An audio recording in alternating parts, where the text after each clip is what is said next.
Guadalcanal, a small island in the South Pacific. Yet it became the place where the fate of the entire war would be decided. In August 1942, American soldiers set foot on this island in a state of absolute uncertainty.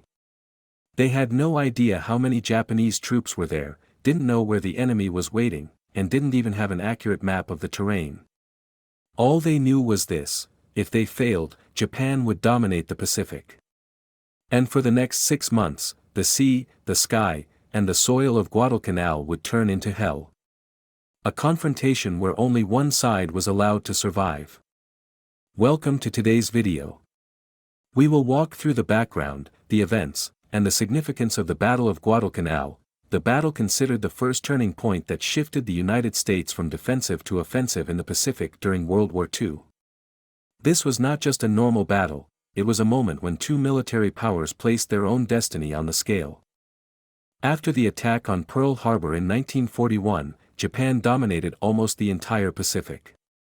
From the Philippines, Singapore, and Malaysia to Indonesia, territories fell one after another. The United States was pushed into a defensive posture, morale shaken.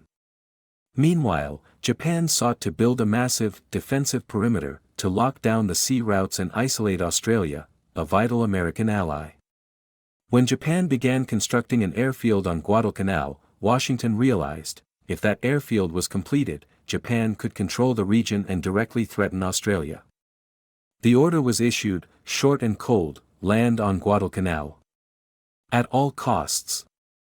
On August 7, 1942, U.S. Marines stormed the beaches of Guadalcanal. They encountered little resistance because the Japanese were caught completely off guard. No one expected America to strike so soon. Within hours, U.S. forces captured the unfinished airfield, later named Henderson Field. But at that very moment, a critical mistake unfolded: the U.S. Navy, fearing Japanese air attacks, withdrew from the area too soon. The Marines were left on the island with almost no ammunition, no medicine, and barely any supplies. That first night on Guadalcanal, some American soldiers described the feeling as if the jungle was whispering in Japanese. Japan counterattacked immediately. The first major clash took place at the Tenaru River on August 21. Japanese troops charged forward in desperate human wave assaults. But this time, the tactic failed. American forces held their ground, using artillery, machine guns, and firm defensive lines. The result: most of the Japanese attackers were wiped out. For the first time in the Pacific War, Japan suffered a complete defeat on land. But the nightmare was far from over. In September 1942, Japan launched another assault aiming to retake Henderson Field. The battle on Edson's Ridge became one of the most intense fights on Guadalcanal. Japanese troops attacked at night, a tactic they believed gave them an advantage. Battle cries echoed through the jungle, mixed with gunfire, clashing steel, and the final cries of men who fell. Japanese forces got within a few hundred meters of the airfield. Had they captured Henderson Field, the balance of the war would have shifted. But the U.S. Marines held their ground to the last bullet. One American officer remarked, "If Guadalcanal falls, the Pacific is lost." Guadalcanal was not just a ground battle, it became a brutal struggle in the air and at sea. At night, the Japanese Navy supplied troops using high-speed runs the Americans called the Tokyo Express. During the day, planes from Henderson Field took off to strike anything Japan tried to send in. The Battle of Savo Island was a devastating shock. Japan attacked by surprise and inflicted heavy losses on the U.S. fleet.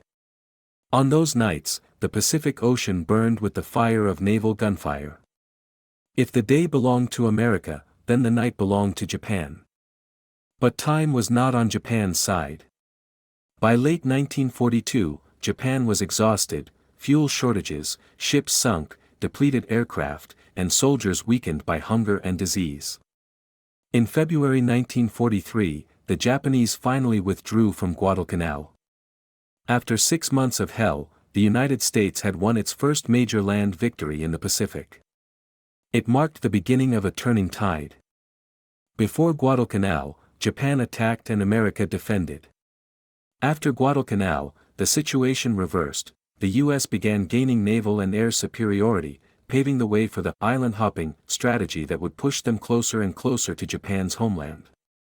Guadalcanal was the moment the Pacific War changed direction, the moment Japan was no longer the unstoppable force it once appeared to be. Guadalcanal was not an easy victory. It was paid for with blood, starvation, disease, and the lives of countless men who never returned. But it was here that the balance of the Pacific shifted. And history changed with it. If you want more episodes about Midway, Iwo Jima, Okinawa, or the Battle of Leyte Gulf, comment the name of the battle below. Don't forget to like, subscribe, and ring the bell to follow the next chapters of this World War II series.